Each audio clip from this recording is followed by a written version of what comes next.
ಕೂಡಲ ಸಂಗಮ ಬಸವ ಮೃತ್ಯುಂಜಯ ಶ್ರೀಗಳ ವಿರುದ್ಧ ಧಿಕ್ಕಾರಕ್ಕೆ ಕೂಗಿದ್ದ ಅಥಣಿ ಮೋಟಗಿ ಮಠದ ಶ್ರೀಗಳ ವಿರುದ್ಧ ಲಿಂಗಾಯತ್ ಕಿಡಿಕಾರಿದ್ದು ತೀವ್ರ ಆಕ್ರೋಶ ಹೊರಹಾಕಿದ್ದಾರೆ. ಹೌದು, ಇದೇ ಕಳೆದ 27ರಂದು ಬೆಳಗಾವಿಯಲ್ಲಿ ನಡೆದ ಮಹಿಳಾ ಸಮಾವೇಶದಲ್ಲಿ ಅಥಣಿ ಮೋಟಗಿ ಮಠದ ಪೀಠಾಧಿಪತಿ ಪ್ರಭು ಚನ್ನಬಸವ ಮಹಾಸ್ವಾಮಿಗಳು ಆಶೀರ್ವಚನ ನೀಡುವ ಭರಾಟೆಯಲ್ಲಿ ಕೂಡಲ ಸಂಗಮದ ಪಂಚಮಸಾಲಿ ಪೀಠಾಧ್ಯಕ್ಷರು ಜಗದ್ಗುರು ಜಯಮೃತಾಂಜನೇಯ ಮಹಾಸ್ವಾಮಿಗಳ ವಿರುದ್ಧ ಧಿಕ್ಕಾರ ಕೂಗಲಾಗಿತ್ತು. ಹೀಗಾಗಿ ಇದನ್ನು ಖಂಡಿಸಿ ಪಂಚಮಸಾಲಿ ಸಮುದಾಯದ ಪ್ರತಿಭಟನೆ ನಡೆಸಿ ಆಕ್ರೋಶ ಹೊರಹಾಕಿದ್ದಾರೆ. ಪ್ರತಿಭಟನೆಯಲ್ಲಿ ಮಾತನಾಡಿದ ಲಿಂಗಾಯತ್ ಪಂಚಮಸಾಲಿ ಮುಖಂಡರಾದ ಸುರೇಶ್ ಹೊಸಪೇಟಿ ಅವರು ಈ ಲಿಂಗಾಯತ್ ಪಂಚಮಸಾಲಿ ಸಮಾಜಕ್ಕೆ ಮಾಡಿದ ಘೋರ ಅನ್ಯಾಯವಾಗಿದೆ. ಕೂಡಲೇ ಮುಟಗಿ ಮಠದ ಶ್ರೀಗಳು ಜಯಮೃತಾಂಜನೇಯ ಶ್ರೀಗಳಿಗೆ ಧಿಕ್ಕಾರ ಎಂದು ಕೂಗಿದ್ದನ್ನು ತಪ್ಪಾಗಿದೆ ಎಂದು ಕೂಡಲೇ ಕ್ಷಮೆ ಕೇಳಬೇಕು. ಇಲ್ಲವಾದರೆ ಅವರ ವಿರುದ್ಧ ಲಿಂಗಾಯತ್ ಪಂಚಮಸಾಲಿ ಸಮಾಜ ಬಾಂಧವರು ಉಗ್ರವಾಗಿ ಪ್ರತಿಭಟನೆ ಮಾಡಲಿದ್ದಾರೆ ಹಾಗೂ ಅವರು ನಡೆಸುವ ಕೆಲವು ಧಾರ್ಮಿಕ ಸಭೆಗಳಲ್ಲಿ ಹೋಗಿ ಅವರ ವಿರುದ್ಧ ಧಿಕ್ಕಾರ ಕೂಗಲಾಗುವುದೆಂದು ಆಕ್ರೋಶ ವ್ಯಕ್ತಪಡಿಸಿದ್ದಾರೆ. ಬಳಿಕ ಸಮಾಜ ಮುಖಂಡರಾದ ರಾಮಣ್ಣಗೌಡ ಪಾಟೀಲ್ ಅಗ್ರಾಣಿ ಶೇಗುಣಿಸಿ ಮಾತನಾಡಿದರು.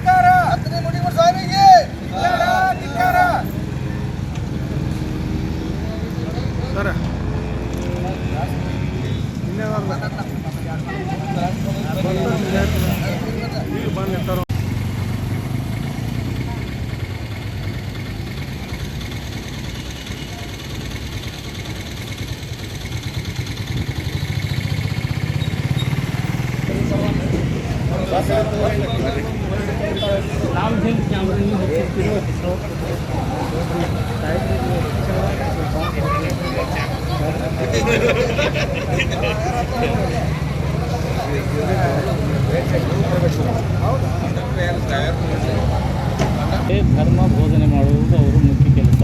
ಅದು ಬಿಟ್ಟು ಈಗ ರಾಜಕೀಯವಾಗಿ ಕೆಲವೊಂದು ಸ್ಟೇಟ್ಮೆಂಟ್ಗಳು ಕೊಡ್ತಾ ಇದ್ದಾರೆ. ಒಂದು ತಂತ್ರಕ್ಕೆ ಸೇರಿದ್ದು ಏನೋ ಯಾವುದೇ ರೀತಿಯಾಗಿ ಕೊಡ್ತಾ ಇದ್ದಾರೆ. ಇದ್ರ ಬಗ್ಗೆ ತಾವೇನು ಹೇಳ್ತೀರಿ? ಪೂಜ್ಯ ಎಲ್ಲ ಶ್ರೀಗಳು ತಮ್ಮ ಸಮಾಜದಲ್ಲಿ ತಮ್ಮ ಸಮಾಜವನ್ನು ಏಳಿಗೆ ಮಾಡುವಗೋಸ್ಕರ ತಮ್ಮ ಹೋರಾಟಗಳನ್ನು ನಿರಂತರವಾಗಿದ್ದಾರೆ. ಅವರವರ ಸಮಾಜಗಳನ್ನು ಇಂಪ್ರೂವ್ಮೆಂಟ್ ಮಾಡ್ತಾ ಇದ್ದಾರೆ. ಅವರು ಒಂದು ಅಯೋಧ್ಯೆಯಲ್ಲಿ ಹೋಗಿ ಒಂದು ಭಾಗಿಯಾಗಿ ಎಲ್ಲ ಸಮಾಜದ ಪೂಜ್ಯರು ಶ್ರೀಗಳು ಒಂದು ಸಂತೋಷನ ವ್ಯಕ್ತಪಡಿಸಿದ್ದಾರೆ.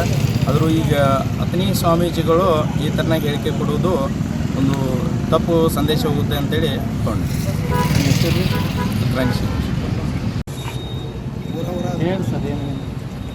ಇವತ್ತಿನ ದಿನ ನಾವು ಇಲ್ಲಿ ಸೇರಿರೋ ಕಾರಣ ಏನಂದರೆ, ಅಥಣಿಯ ಮೊಟಗಿ ಶ್ರೀಗಳು ಮೊನ್ನೆ ನಡೆದ ಅಯೋಧ್ಯೆಯಲ್ಲಿ ಆಮಂತ್ರಣ ಬಂದಿರುವ ಕಾರಣ ನಮ್ಮ ಪಂಚಮಸಾಲಿ ಶ್ರೀಗಳಾದ ಪೂಜ್ಯ ಅಪ್ಪಾಜಿಯವರು ಬಸವಜಯ ಮೃತ್ಯುಂಜಯ ಸ್ವಾಮೀಜಿಗಳು ಹಾಗೂ ಕಾಗಿನೆಲೆಯ ಸ್ವಾಮೀಜಿಗಳು ಎಲ್ಲ ಸಮಾಜದ ಸ್ವಾಮೀಜಿಗಳು ಕೂಡ ಅಲ್ಲಿ ಭಾಗಿಯಾಗಿ ಒಂದು ಸಂತೋಷನ ವ್ಯಕ್ತಪಡಿಸಿದರು.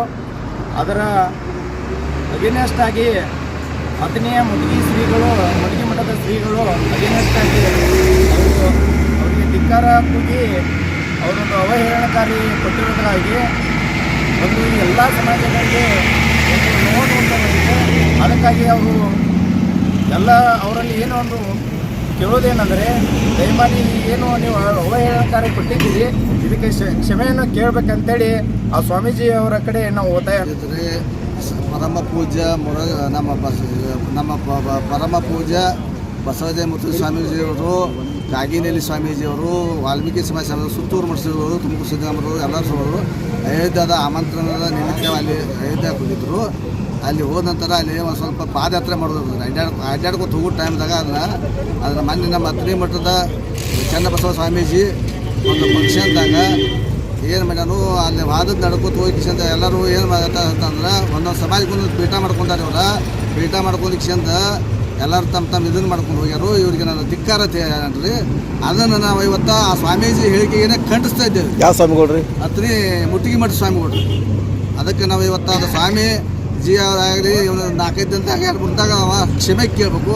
ಕ್ಷಮೆ ಕೇಳ್ತಿದ್ರೆ ನಾವು ಅಥಣಿ ಮುಟಗಿ ಮಠ ಸ್ವಾಮಿಗಳು ಎಲ್ಲಿರ್ತಾರಲ್ಲ ಅಲ್ಲಿ ಬಯಸ್ಕ ಹಾಳಕ್ಕಾರೋದು. ಇದ್ರ ಬಗ್ಗೆ ಸ್ವಾಮೀಜಿ ಅವರು ಏನಾದರೂ ಪ್ರಕ್ರಿಯೆ ಕೊಟ್ಟಾಗ ನಾ ಪ್ರಕ್ರಿಯೆ ಕೊಟ್ಟಿಲ್ಲ, ಆ ಸ್ವಾಮಿಗಳು ಪ್ರಕ್ರಿಯೆ ಕೊಟ್ಟಿಲ್ಲ. ನಾವು ಭಕ್ತರಾಗಿ ನಾವು ಇದನ್ನು ನಾವೇ ಇದನ್ನು ಮಾಡೋದಿದ್ದು.